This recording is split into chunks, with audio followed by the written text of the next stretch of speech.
well, I got 8:30, so Peter, you on here? I see his name. Ask to unmute. I'm going to ask to unmute.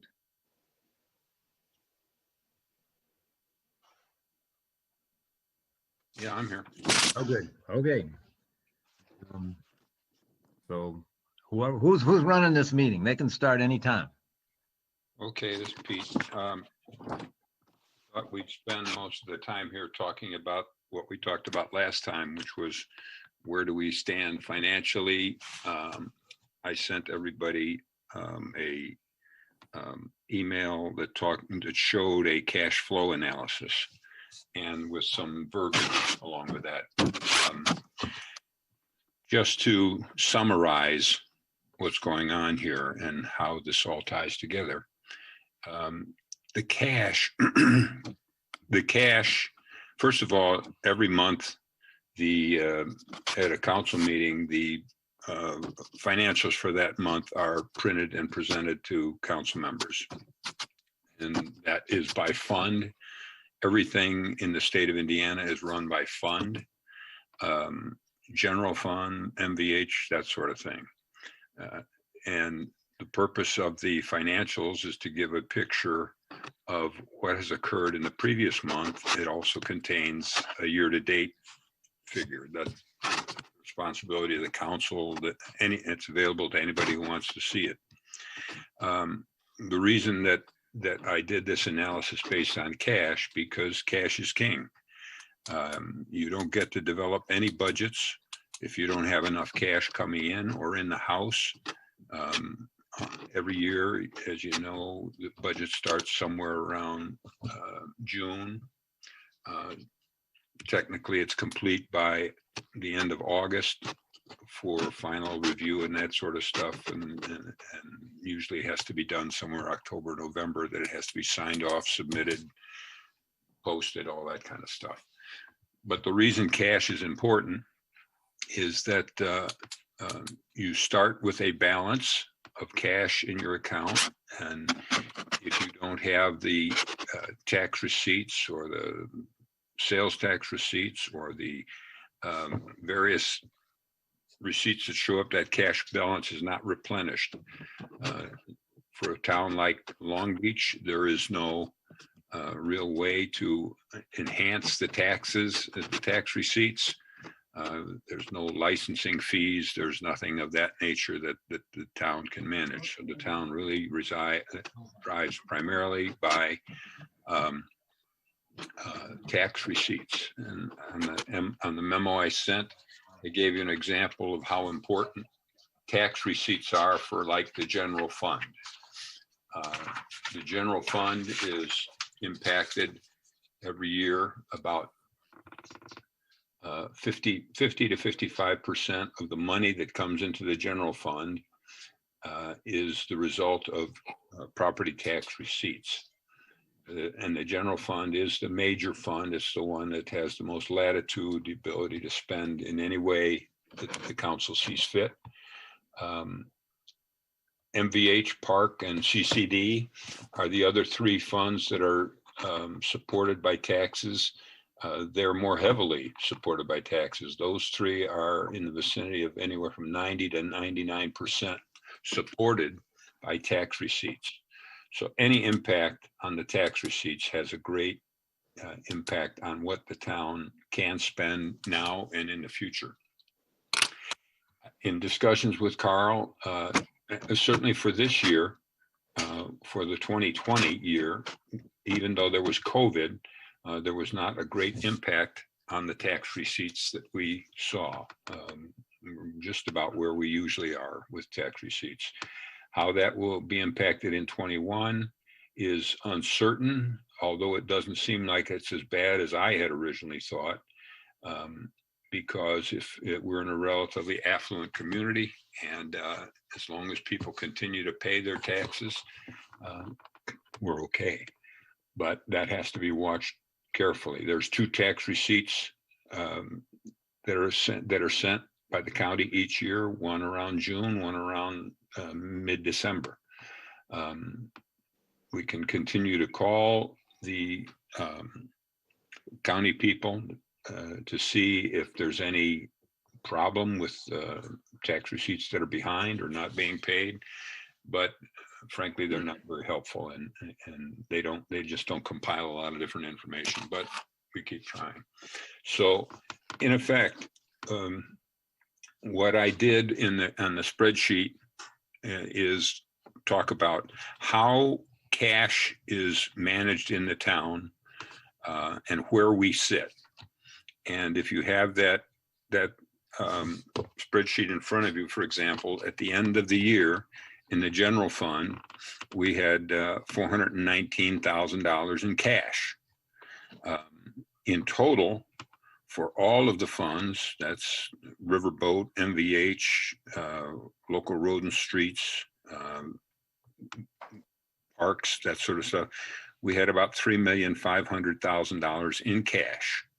Now that's the money that starts you off during the year. So that is constantly replenished, as I said, like the general fund, MVH, park, and CCD, which is the capital development fund.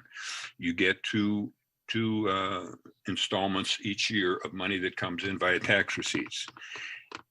The key is obviously the budget that's prepared, and the cash is the starting point for every budget. You in this year, for example, in 2020, I should say, the town ran an annual deficit on their receipts and budgets of about $110,000. And some would say, well, you can't be spending more than you take in. Well, the purpose of these funds is that they're bank accounts. They're your savings accounts.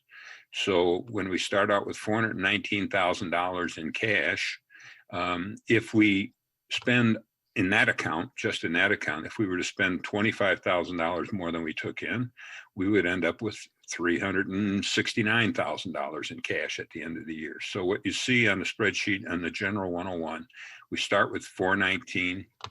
This is an estimate for to get to 2021 balances on the right-hand column. We say, all right, based on the budgets that we have in place, if we start out with 419,000, estimate that we'll receive receipts of about $1.1 million, and we have budgeted disbursements of $1,071,000. We should end up with a cash balance of 446. That's good. I mean, and it's not to say we can't spend more than 100,000. We can never go below zero on the cash account because that's what's in the bank.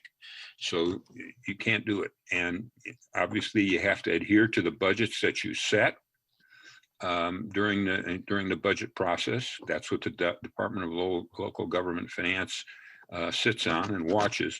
That's how they set it up. So as long as we're getting receipts in as we expect and we spend as we expect, we will end up with an appropriate cash balance at the end of the year.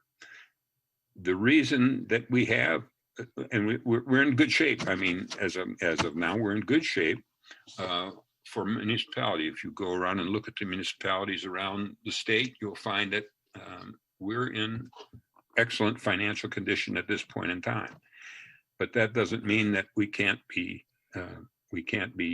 hurt by foolish spending or some lack of receipts.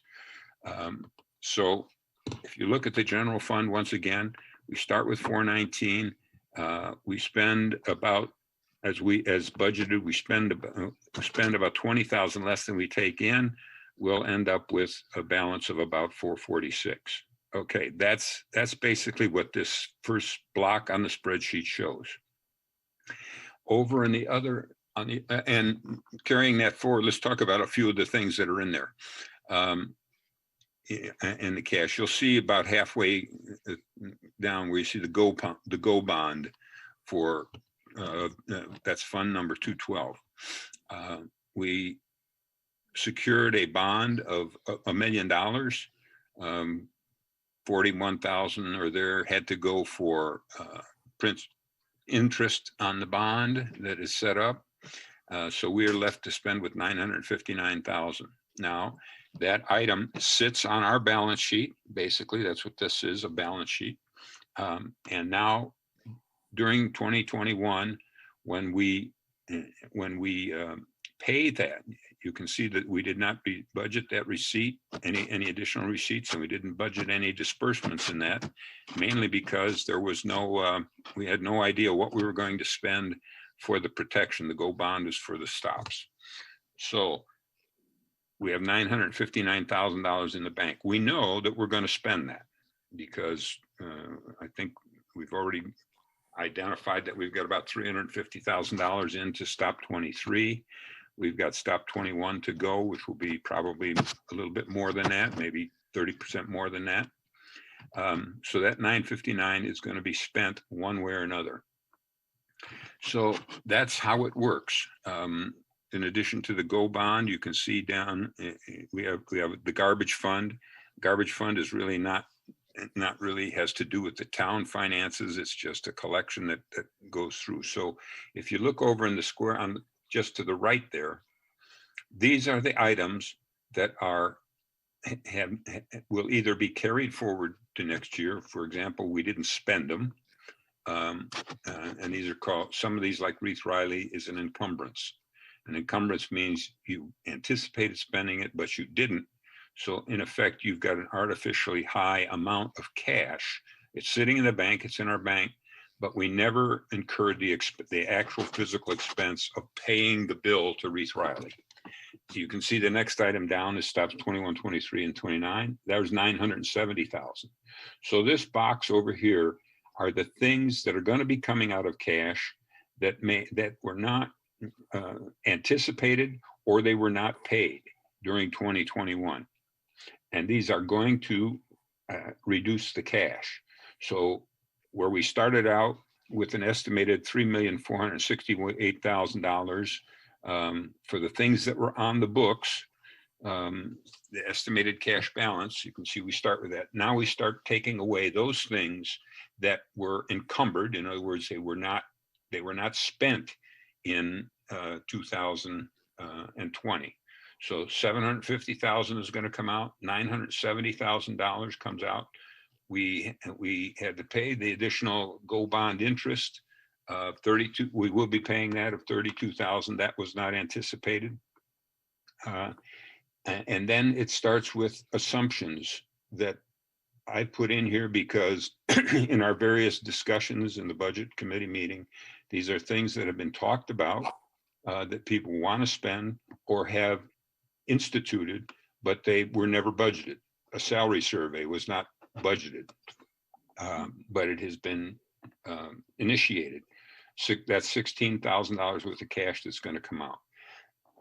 The next one is if there is a salary adjustment, an employee salary adjustment.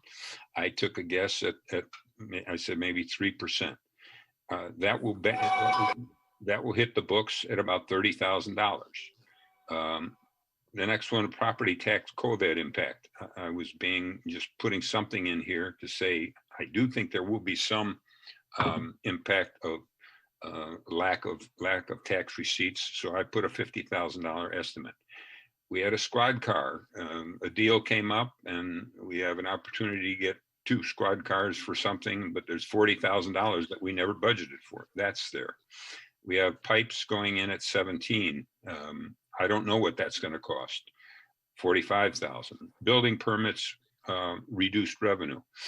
This year we took in about $156,000 in building permits. That was quite a bit more than we've ever taken in before. So I just said we'll probably take in 25,000 less this year. Riverboat, that's the one that hit the most. Typically on a year we would get close to $100,000, $90,000 to $100,000 from the riverboat fund. But this year we only took in about 47,000. And our first payment was 28, and our last payment was about 17 or 14 or something like that. I anticipate that's probably going to be 60,000 less because it isn't going to get any better with the riverboat that I can see when I drive by. Legal expense reduction, I added 20,000 back because we'd spent a lot, and we're seem to be on the upward or downward slope for legal expense reduction, that we are going to probably spend less. We're getting a CARES Act reimbursement of $37,000. That was not anticipated or put into the budget. So that now is, I added that back. The hydrant expense reduction in 2020, it was in there. This year, it's not going to be in there. So I added back 38,000.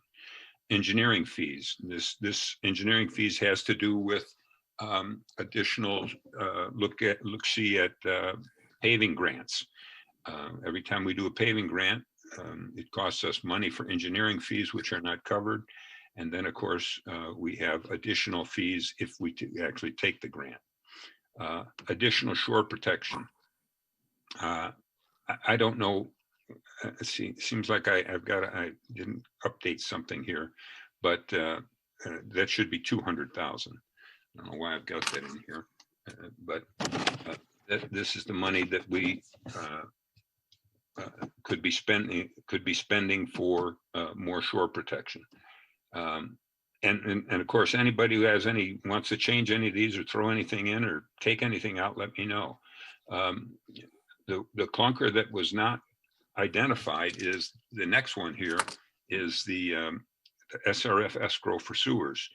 The entire sewer project, in order to get the SRF funding, now requires us to put a $300,000 chunk of change away, which covers both the 1 year's interest and 1 year's principal repayment for the sewer project. There was an excavator talked about, desired. I took out 80,000. If we don't buy that excavator, that 80,000 goes in. So net, what we've got is at the end of all of this, there's a substantial number of unbudgeted items. But remember, the first two are ones that over on the left side, there's a total sitting. We got our money from the state for the community crossing grant of about 787 or something like that. We've got about 750 left to pay, and stops 21, 23, and 29. Those are covered by the GO bond. So, but we still have to.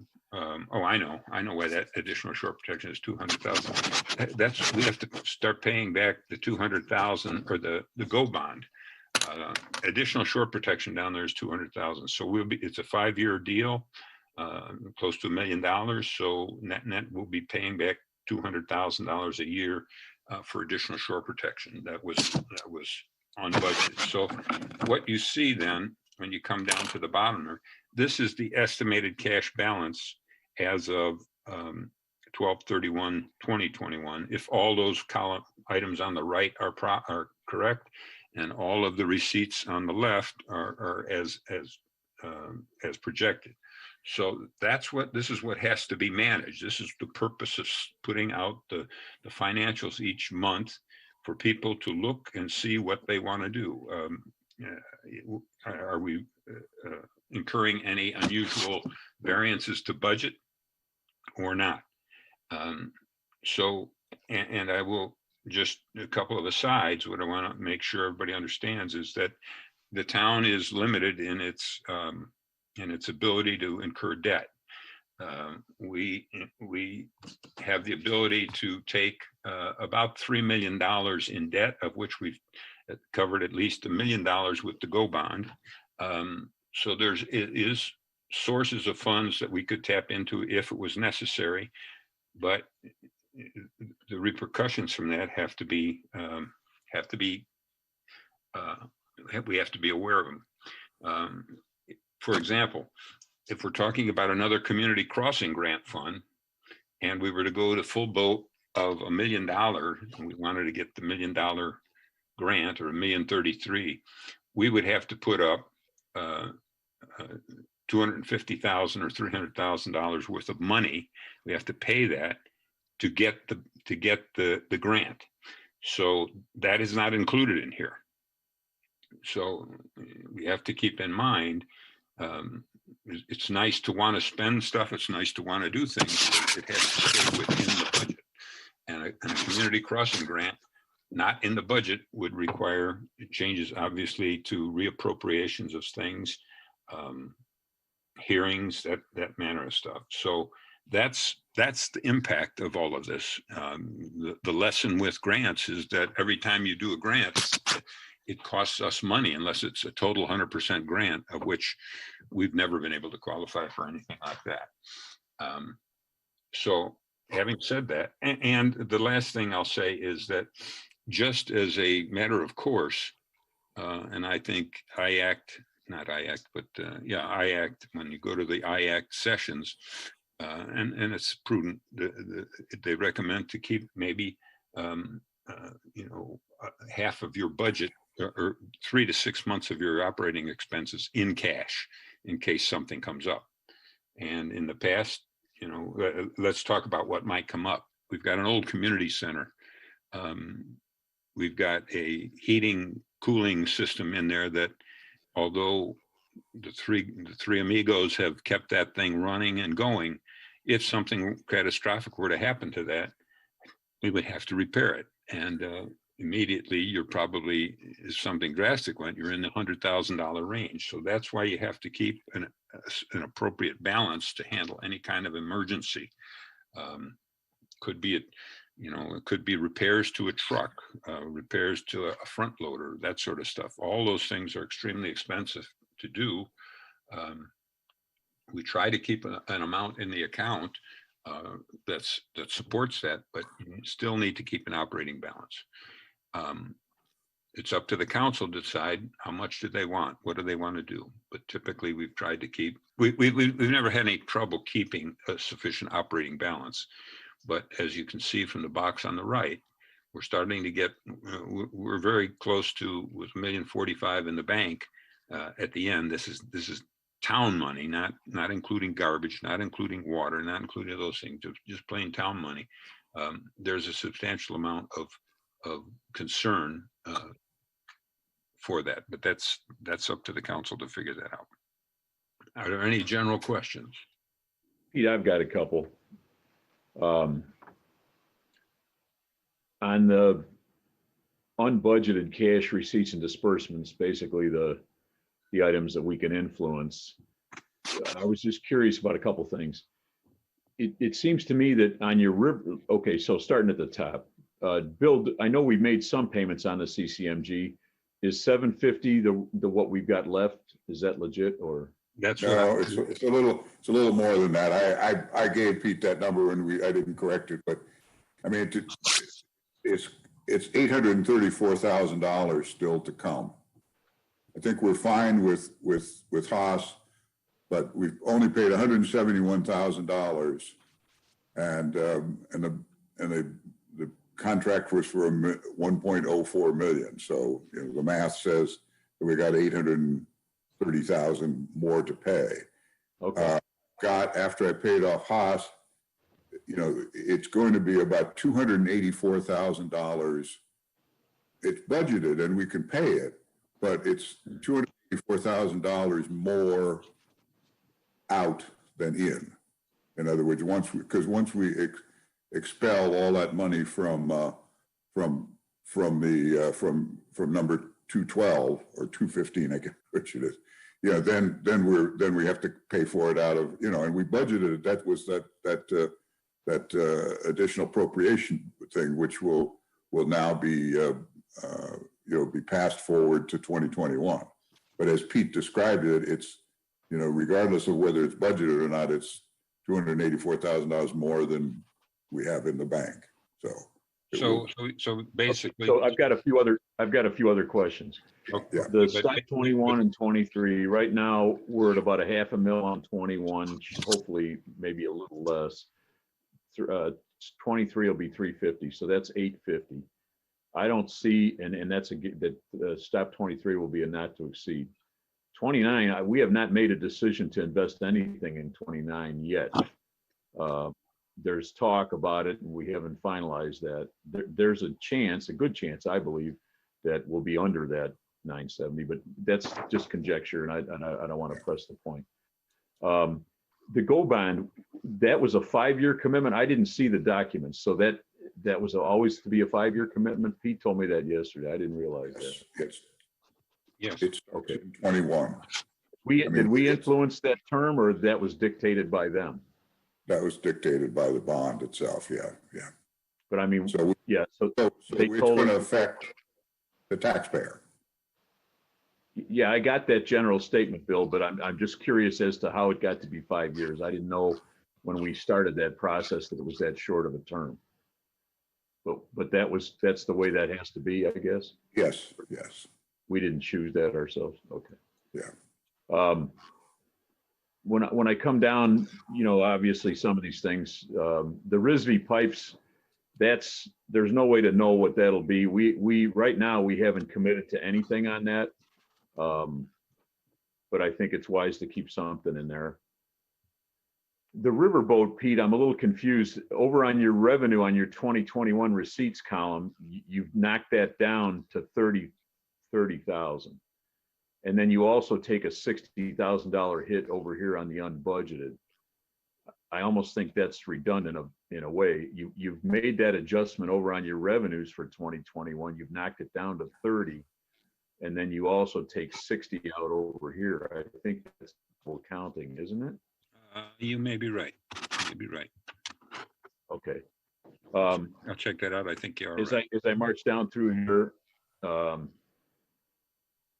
one other thing, that funding reserve, I know I asked the question, and I don't know if you've heard back from Carl, but is there any way we can do a payment bond, or he hasn't answered back yet? I've not heard back yet. Just for everybody else's benefit, in my industry, when you have a payment commitment, you can get a bond from a bonding company that says, yes, if you default and don't pay it, the bonding company will pay it. And that would involve considerably less outlay than this 300. Now, I don't know if municipalities can even do that. But I think it's worth investigating. Nor do I. That's why I've asked Carl. Yeah, I think that's worth investigating. A couple other little things.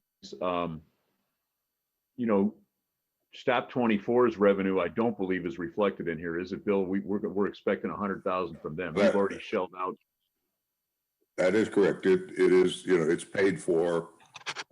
I don't see any more invoices there, so that would be a plus 100,000, assuming that we get the whole grant.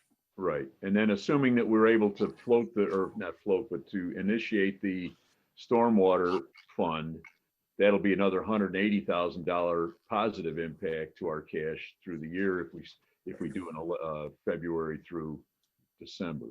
So there's 280 there, and if my double counting on the 60 is correct, Pete, then you got about 340 there that's not reflected. That's a positive impact on what we're doing. If you take your 900,000, roughly speaking, of surplus based on these numbers that you've shown us, and put that 340 on there, you're up around $1.2 million. So again, I'm not trying to discount what you're giving us, and I appreciate it very much, all the efforts. I think No, all. And that's good. That's what's supposed to be done.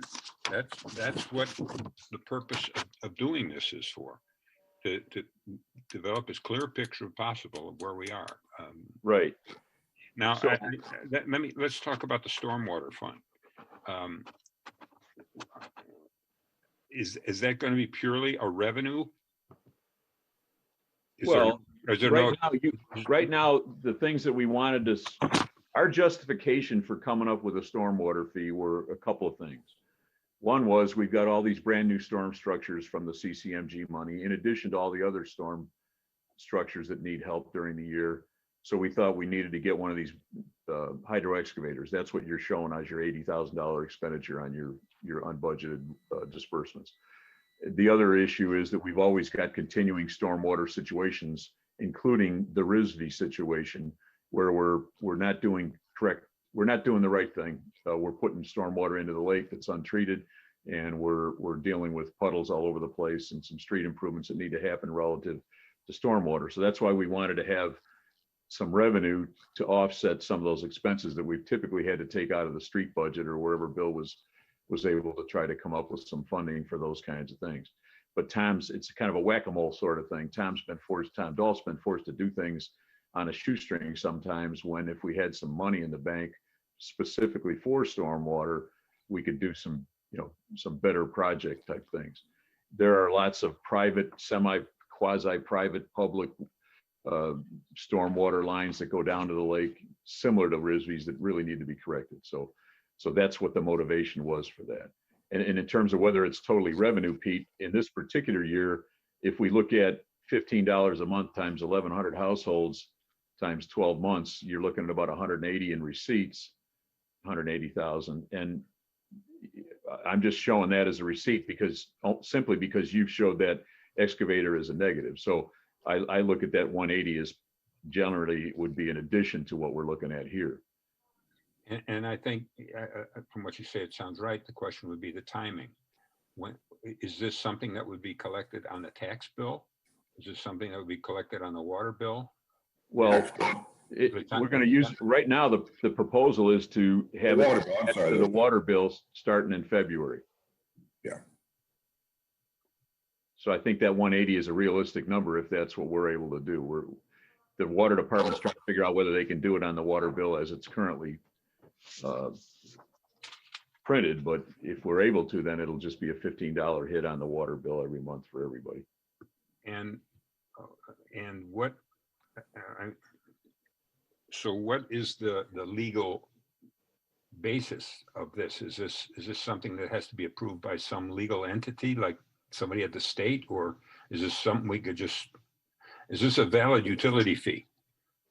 Yeah, listen in tomorrow night, Pete, because basically what we've got is a second reading of the approval of the ordinance to form a stormwater utility and the second reading of the ordinance to set the fee at $15. So the meeting, we have the notice made it into the paper. So we will have a public hearing and then succeeded by the reading of those two ordinances. And, and then that will be a legal stormwater utility. And it is a state.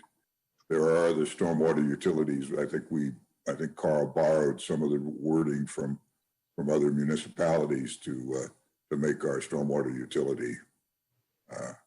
Okay, so what I'm getting at is, in effect, that's current money we'll be collecting this year and we'll be able to spend this year. That's correct. Okay.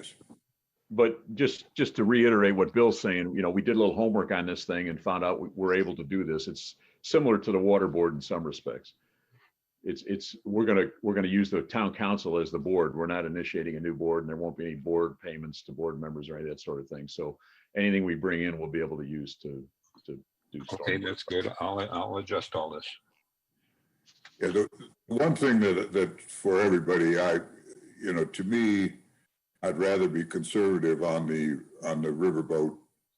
We did collect, I think, $56,000 this year, but who knows what's going to happen next year? So that money was usually just a tad over $100,000. It just magically appeared twice a year in June and December. So it's right. And the only caveat is that our first payment was 38 and the last payment was 17, right. indicating a tremendous drop off in their money. So again, but I think you're double counting there. You've I understand that. I understand that. Okay. I'm just double counting might not be bad but I agree with what John is saying. But yeah, I agree. I'm glad it was. So in general, then, just again, I'm relatively green and apologize for some of these things that I'm asking, but to have, let's say my numbers are right and we're adding a 340 onto your 9, Pete, you're about 1.2 million. So that's cash reserves at the end of 2021, assuming everything that we've talked about and adjusted by what I discussed. And obviously things can happen that can increase or decrease that. You mentioned in your cover letter to the information you sent to us that, we want to always have at a minimum, I think you said 600 or something was what maybe the LG. Yeah, that's the number I used. But if we anticipate 1.3 million, I don't know what the historical for the town is going way back, but in my mind, if I've got a $2 million budget and I've got 1.3 million in the bank, I'm not doing too bad. So I don't think this is doom and gloom from what I'm looking at unless we get some major impacts that we're not foreseeing. Right, you're exactly right. And we decided to keep a hefty cash balance for something like storm protection. You know, here we had $1 million off the top that we have to allow for. So if somebody wants to have less, that's fine. All we're trying to do is present a position and an idea, and it's up to the council to decide what they want to do. One of the things, Pete, that I thought about afterwards was that it may turn out that the $25,000 that you've removed from revenue on the building permits might be too low. I mean, it might shrink to a greater degree than what we've had. I mean, we did have to put more expense in because Larry was, living on the lake during the time where we were trying to save houses and everything else. But, so his expenses went up also. But, my feeling on it is in prior years, we hadn't even touched $100,000 in building permit revenue. So it may turn out that we have to rethink that again. And I agree. You're very right, and that's why you supply on a monthly basis the monthly financials, and that's where it can be tracked. How much is being spent in each of the items? So One thing Pete and I discussed, Bill, and I know you and he have discussed this as well. When we get our monthly cash reports, we don't show the positives in the budget column so that the variances make sense. And I don't know how difficult that is. And I know you're. No, it's fine. I told Pete that we'll get on that. From a management point of view, it's harder. I mean, I don't see it. We don't manage very well the revenue because and so it doesn't seem as important to me as the expense side. But if we can do all of that. So it's not something that has to be. I mean, typically, whether we're going to get $9,000 worth of building permit fees or not, I have little control over that. But if it's helpful to the council, then that's fine. Nobody has asked for it before, but you have, and so we'll do it. Well, I don't want to be a problem for you. I think if we're going to try to, if we make the conscious decision that our reserves at the end of 2021 will be somewhere around $1 million or $1.3 million or whatever it winds up at, and we're nervous about that, then I think it probably does us well to try to keep track of it, at least on a quarterly or something, so that it's not that difficult to do. We can do it, so that's fine. Yeah, particularly when after the tax receipts come in, then at least we're able to say, okay, our presumptions on or our assumptions on impacts to revenue based on COVID and everything else, then we've got a good handle on it and we can make better decisions. No, I don't disagree, so I'm fine with that. All right, Pete, can I ask one question, Pete? Sure. I just wanted to get clarity in my head with that GoFundMe bond. Isn't that all going to be paid back by the real estate taxes through the citizens? So will we have an expense, or am I not understanding that? No, the Go bond is us. That's coming out of it's not being paid back. It's coming out of the operating funds, put it that way. But what was the bond or something that we did that was supposed to be coming out of the real estate taxes? That was an addition to the real estate tax. Joe, they're going to be, just like we had when we started this saga. We were getting 5 pieces on our receipts: general, MVH, park, and CCD, and the repayment of the bond for the town hall. And that got paid off in 2016. And so since 2016, we've only been getting the 4 pieces. And starting in 2021, we'll start taxing people And so again, now it may not appear any different. I mean, it may increase your taxes, but it may not appear any different on your tax bill. But I will be getting, I'll be receiving from LaPorte County a 5-piece check instead of a 4-piece check. But will that be extra money for the town? No, it would just be repaying that $1 million that is going out the window when we start paying whoever's fixing up our shoreline. I'm sorry, that's what I was just asking, that money will be extra money to the town to pay off the fixing of the bus stops, correct?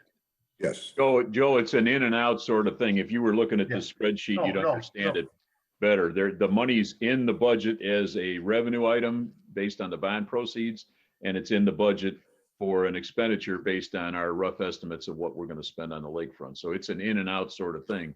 That's what I was thinking. I was just trying to make sure I grasped that, because I see Pete on the other side, on the right side, he has an additional -200. And I don't know if that would be an extra 200. That's the payment. So you've got an annual payment, Joe. We're on a 5-year payment. Right. That's what Pete's showing there. Not only, Right. yeah.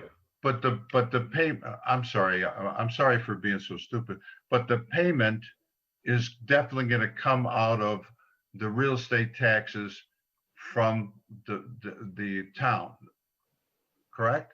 I mean, it seems to me that if we're collecting real estate taxes for this GoFundMe bond, are we collecting 100% of the use $1 million? Eventually we'll collect 100% of the $1 million. So therefore, the town, through the real estate taxes, is paying for the GoFundMe bond. Is that a way to say it, or are you saying not? It won't come out of real estate taxes. And I don't believe it'll hit 2021 because of the way it won't be on the tax bill this year. It might be. And if it is, No. I'm sorry. I was 22. I forgot we changed years. So it's 2022 is when we start. and that's Okay. because we have all this stuff of, how do you phrase it? Pay this year for last year or something like that. Yeah. So even like, we're going to be reestablishing the CCD fund, which will generate $25,000 more a year. But when we reestablish it, although we do it in first half of 21, it won't hit the tax bill till 22. So that's the reason. In future years, it'll be better, Joe. Okay. Thank you. Hey, Pete, one quick question for you. At one point, if I'm not mistaken, there was some correspondence that went flying around about whether the hydrant rental should be, rather than a user fee, that it should be on the taxes. Do you recall that conversation? Yeah, I do. And I thought it was going to be on the water bill. That's the intent right now, is to be on the water bill, but I thought there was some concern that maybe it needed to be on the taxes in lieu of on the water bill. I can't remember that. I've not heard anything about that. What I recall on that situation is that if in fact we put it on the tax bill, you'd have to wait, a 1.5 or 2 years for the town to be reimbursed, because how they do that. So we felt on the water bill, you'd get your money right away. No, that makes sense. I didn't know if there was some requirement that it was on the taxes. If it's not, it doesn't bother me. No, it was just, a cash flow item, I guess. We'll get our money sooner. The town will get its money sooner by putting it on the water bill. And the idea behind that and the stormwater is that we're able, those are the only ways, correct me if I'm wrong, Bill, but that's the only way we can get any additional revenue with the caps and the circuit breakers, right? And yep, unless we break into houses. Yeah. So I think we're okay.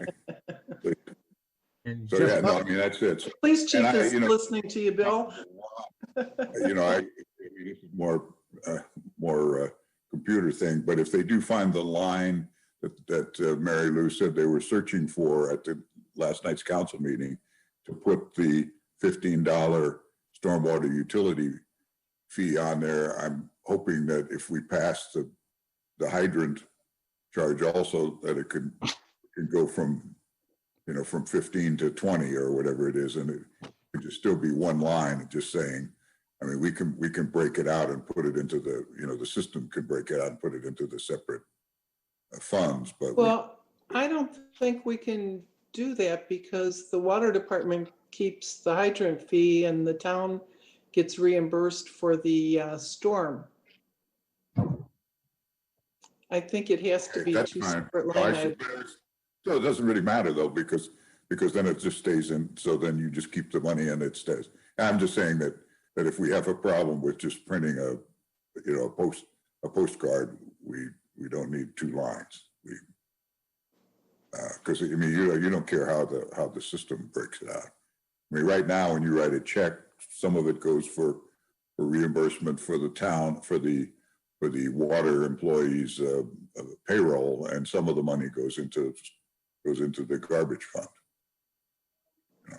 You know, While we're on the subject of the water bill, Laurel, I think you told me at one point that the bond or the long-term payment for the water improvements that were made a few years back was going to end in 2027. Is that what you told me?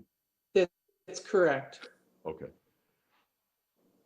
And just a small thing, I see in the engineering fees, we have $20,000. I think last night we decided to spend 35,000, so that probably needs to be changed.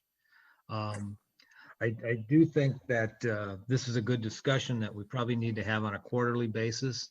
Probably the best way to do that is to have that discussion at this meeting quarterly, and then for us to send a report to the town council. That way the town council can, you know, base their decisions on expenditures based on their philosophy as to how much they think we ought to have in our cash balance related to, does that sound reasonable to everybody? Yep. I think that's probably, and then Pete, you had said 60% of revenues is what we probably ought, is what they recommend as cash balance. And so on the revenues, in terms of on our budget, the total budget is how much, as we have listed? I don't see a total there. Do we have a total for that, just to get some idea of? And I know we're not sure whether that balance is 908 or 1.2 million. But I guess, so we would basically add up 2021 receipts, 2021 budget, and that 60% of that is what we ought to have for cash. Is that what AIM is recommending, or IACT, or whatever they call themselves? Yeah, and I mean, just looking at the list of funds here, of course, we wouldn't have to maintain it for garbage. We wouldn't have to maintain it for this new stormwater thing, that sort of stuff. So I'll just make a quick estimate. If you run those columns, Bob, just for your info, that 2021 receipts column adds up to 2,000,001 roughly, and your disbursements for 2021 adds up to roughly 2,000,001 as well. So it's kind of a balance. I guess you could say it's almost balanced in terms of disbursements and receipts according to these projections. Year for the whole year for 2021. We don't have a big deficit. The way I see it, we don't have a big deficit projected for the outlays for the year, with the exception of these optional things over there to the right that Pete's talking about. Yep. Okay, so I'll redo this spreadsheet and send it out. Okay. I guess the comfort level on the 1 million in the bank is what the council needs to talk about, Bob. Yeah, I think that's exactly right. You know, everybody's got a philosophy as to how much money they want to have in the bank. And so. Right. And also, I think talking with Carl is to learn what our debt ratio should be. I know that's something with the water department, since we really don't have assets, we have to keep our bank accounts at a certain level for our debt ratio. Do those water department balances figure into what we're talking about at all, Pete? I know I asked, Mary Lou got me the budget for the projected budget for the year for the water department, but as far as cash balances that they have, and then debt that they have, do those figure into what we're talking about? Should the council be aware of those and be talking about those in conjunction with what we're doing on these numbers? Well, yeah, but they should be, they're separate from this. We're- They're not merged. The Right. town's monies and the water department's monies are separate. There are different requirements for the water department. And those probably should be reviewed. Balances are in the water department, which are some I consider pretty hefty. Balances are supposed to only be maintained for operating expenses and any kind of balance necessary to support debt. So, and where that percentage is, somebody's going to have to look at that. But Yeah, Carl, just recently, we talked about that, and he was feeling comfortable where we were at for our debt ratio. I guess my point is, should the council be aware of it all in conjunction, if we're making this decision about whether we're comfortable with $1 million, $1.2 million, or whatever it winds up at, should we also be taking a look at the water balances so we understand it and we can put an imprimatur on it or put our stamp on it as well? I know that there's a separation between the two entities, but I also somewhat feel that the council ought to be a little more aware of what's going on, just so we're all in the same boat together there. I think it's very well to do that. I think equally important, or maybe more important, is on the town side. Each council member has to be more involved in what's going on in the budget and understanding and reviewing the expenses that come out each month. That's just a key thing, because one account that gets out of whack. I mean, a couple of years ago, the legal stuff got out of joint, but fortunately we had enough monies in the bank to cover it all. So the important thing is to understand this process, appreciate the fact that cash is king in the world of municipalities, and that we only have a limited debt ability to take on debt. With the Go bond, we've eaten into $1 million. Fortunately, for many years we had no debt at all, other than paying back for the town hall. And so that's basically a lesson that everybody needs to take to heart. Understand those financials. Do you think that water department debt needs to be included in that calculation on the town's overall debt? No, No, it's not. it's separate. It's totally separate. It's all looked at as water department and town. Maybe the way to handle this as far as educating the town council is, we have these quarterly meetings where we discuss this. And maybe instead of a report, maybe the town council ought to just watch a recording of this meeting. Then they would be, and they'd have a copy of this document that we have here, the spreadsheet. And then any questions they have, they could, address to Bill or Pete or John, somebody who understands these things better than I do. I agree. Anything they can do to understand what's going on, that's better for everybody. Bill, would you anticipate being able to talk? I know revenues only come in infrequently. Would it be better to do a quarterly budget review than monthly? Would that ease your situation a little bit? Yeah, no, I think the quarter budget review would be good. I mean, we're going to enter into the system because that's what we have, and I think it would be more confusing not to. We're going to enter, the revenue is going to be the annual revenue that we're expecting. So you're right. I don't think it's as meaningful doing it month by month. I think quarterly, but quarterly would be meaningful. So yeah, I think that's the way to go. So What you suggested, Bob?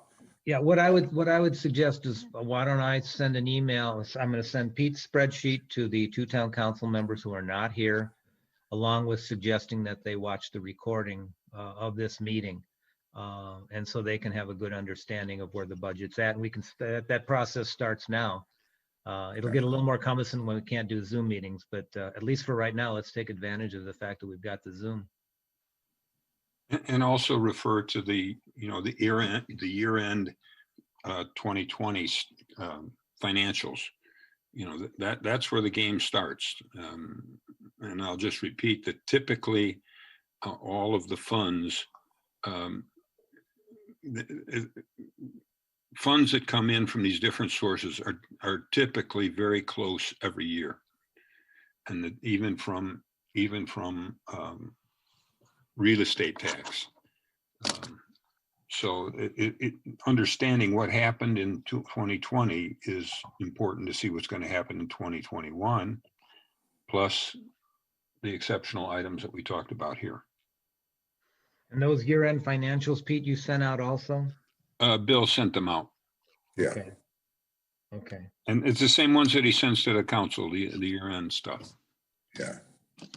And I did send out the gateway system, which I will be entering into the civic system, which would be a little more easy to read. I think you're more familiar with that. So yeah, so we'll get that. And it's worthwhile too for everybody to look at the gateway, the access to the gateway system. For example, you get to look at what other communities are spending. You can look at any community in LaPorte County. You can look at any financial unit. You can look at salaries for individuals, total compensation for everybody in the town as well as any other town.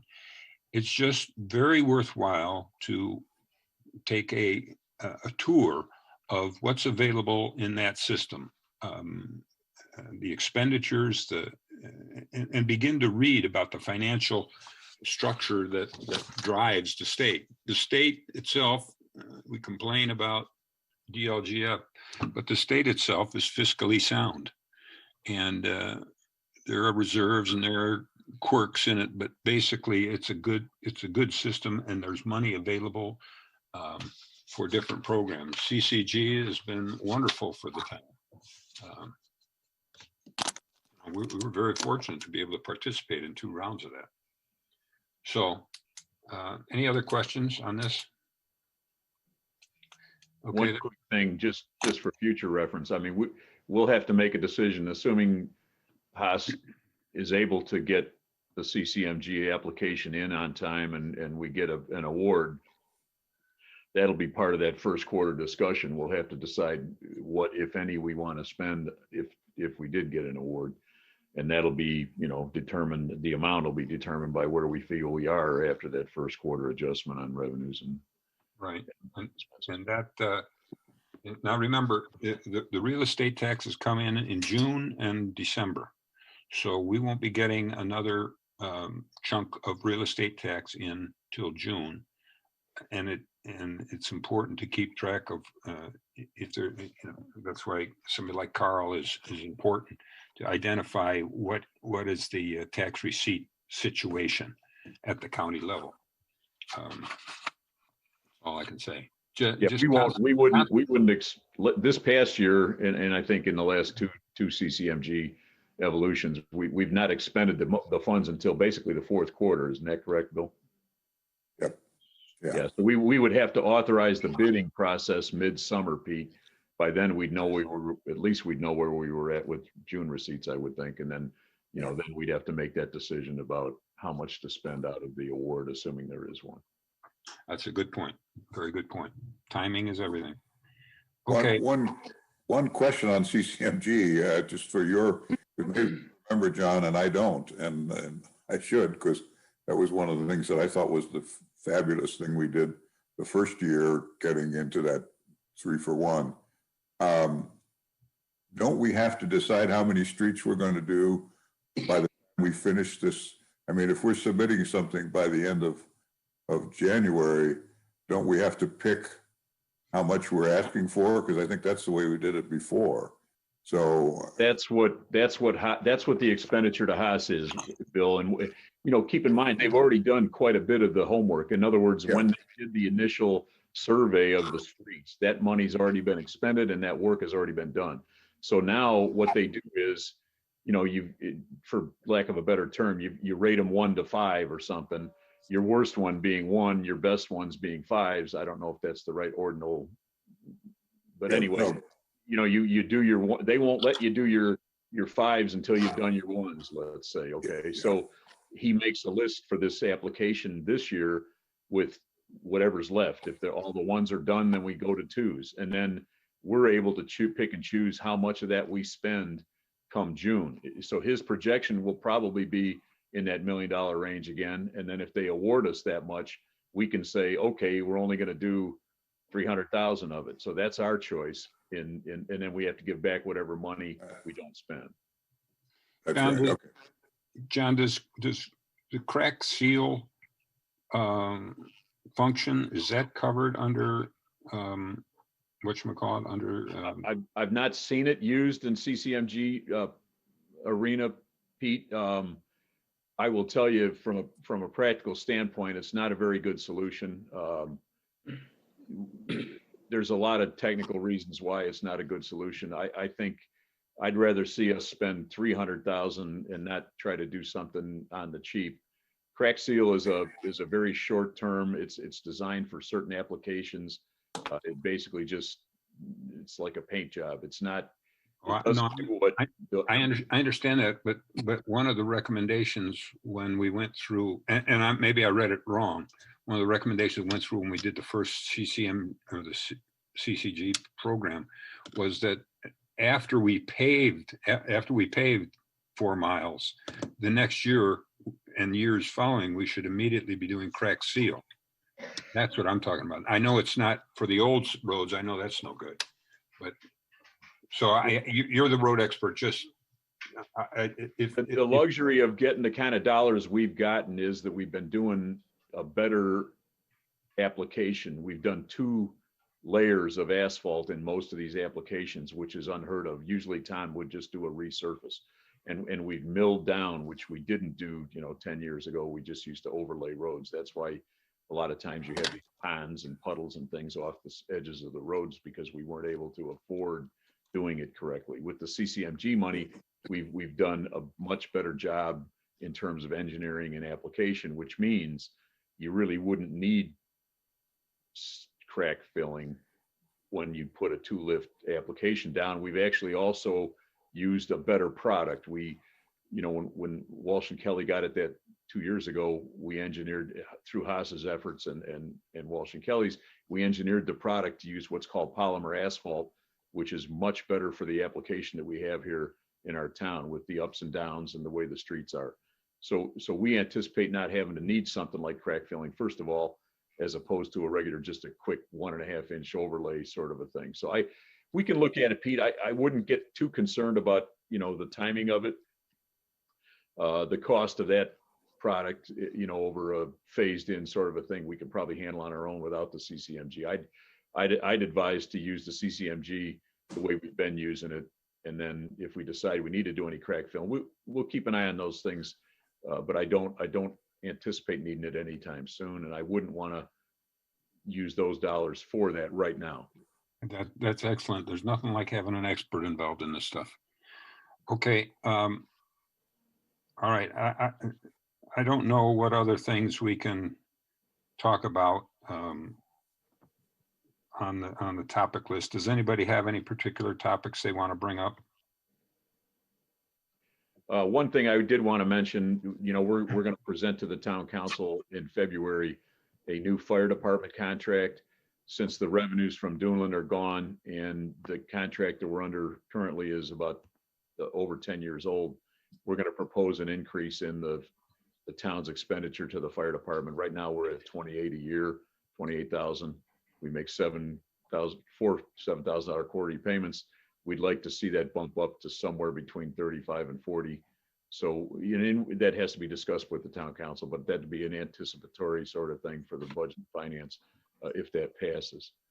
Okay, well, that as everybody's aware, that would add to the right-hand column on this spreadsheet. So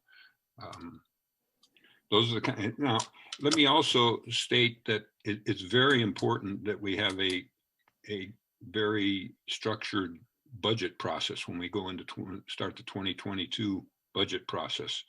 And that means everybody needs to understand what the potential pitfalls are in the budget process. And the pitfalls are, as you can see here on that spreadsheet I sent, the pitfalls are out on the right.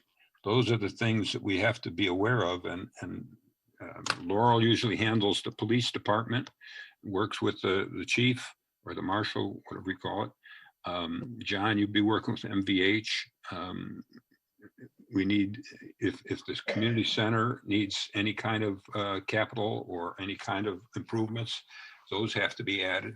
So it's just keep the antenna up for that kind of stuff, and people have to be assigned to the process. Okay. One last quick comment, I'm sorry. The water hydrant, I know, Laurel, we had originally talked about having a separate hearing about that water hydrant fee, $250 or whatever it was going to be a month on the water bill.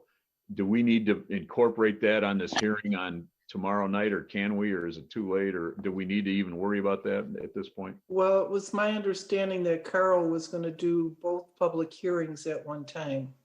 Well, that's not possible. Okay, We have to announce, I mean, unless there's another both, I mean, the meeting tomorrow was announced as a public hearing, and there was no mention of hydrants in that. So it's got to be a separate issue, and it's got to go in the paper, and it's got to be. okay. Illegal. I'll get in touch with Carl. Yeah, that's fine. Well, can we make sure that happens? Because we've been talking about this for quite a while. Right. Yep. I'll call him today. So we just need to schedule another hearing, right, Bill? Yep, yes, it's, it's not that big with Zoom, it's almost easier to assemble the group, and everything. So, yeah, but yeah, we have to do that. In regard to hearings, I'll be working with Carl to reestablish the 5% rate on CCD. And that will require another hearing. But that's not scheduled yet. We've got to get the whole process done by April 1. So there'll be something going on first quarter. Could we maybe combine those two hearings? That I don't know. Ask Carl will know. Okay. Okay, All right. I'm done. Everybody have a good week. All Okay. right. Bye, Okay, everybody. thanks, guys.